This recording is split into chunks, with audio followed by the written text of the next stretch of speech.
আমি 365 দিন এখানে থাকি। আমার ধর্ম, কর্ম, বর্ণ, আন্দোলন সবকিছুই ভবানীপুরকে ঘিরে। আমি ছোট্টবেলা থেকে এখানেই আছি, এখানেই থাকি, এখান থেকেই আমার সবকিছু। এবং তাই ভবানীপুরের মানুষদের আমার ধন্যবাদ, আমার নমস্কার, আমার সালাম, আমার জয় জিনেন্দ্র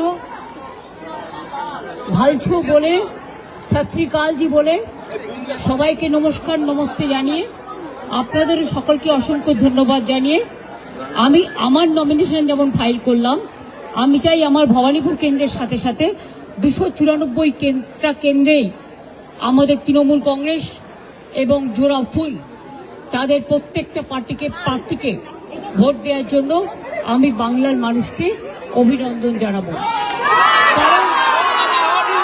কারণ সরকার আমরাই গড়ব। আমাকে আজকেও প্রোগ্রামে যেতে হবে, এখান থেকে বেরিয়ে আমি বাড়ি হয়ে আরামবাগ গোঘাটের ওখানে প্রোগ্রাম আছে, বলাগড় পান্ডুয়ার ওখানে প্রোগ্রাম আছে, দুটো একসাথে, মানে বর্ডারে শ্রীরামপুরেও প্রোগ্রাম আছে।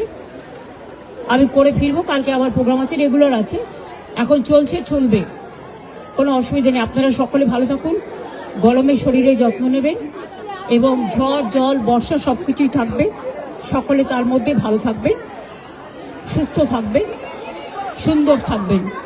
সকলের জন্য অনেক অনেক শুভনন্দন, শুভ কামনা। আমি মনে দুঃখ নিয়ে করছি, কারণ এত নাম বাদ দিয়েছে মানুষের। আমরা এখনো বলবো, এটা সুপ্রিম কোর্টেরই অর্ডার ছিল। 32 লক্ষ নাম উঠেছে 1,20,00,000-এর মধ্যে, সেটাও আমার কোর্টে কেস করার জন্য। বাদ বাকি 58 লাখ খোলাই হয়নি, তার মধ্যে কিছু বাদ হতে পারে যারা ডুপ্লিকেট ভোটার বা মৃত ভোটার। বাদ বাকি এমনকি অ্যাডজুডিকেশনে যে 27 লাখ কয়েক হাজার বাকি আছে, 50,000 60,000-এর মতো, তাদের ভোটাধিকার দেওয়া উচিত বলে আমি মনে করি। পরে নাম তুলে কি হবে? তারা তো ভোটটা দিতে পারবে না। সুতরাং এটা তো সুপ্রিম কোর্টেরই অর্ডার ছিল, যারা অ্যাডজুডিকেশন আছে তারা জেনুইন ভোটার এবং তাদের ভোটটা তোলা উচিত। এটা সুপ্রিম কোর্টই বলেছিল যে তারা ট্রিব্যুনালে বাদবাকি লোকেরা যাবেন এবং ট্রিব্যুনালে সেটেলড হবে। তাহলে ফ্রোজেন করে দেওয়ার মানেটা কি? এটা আমার মাথায় ঢুকছে না। আমরা এটা নিয়ে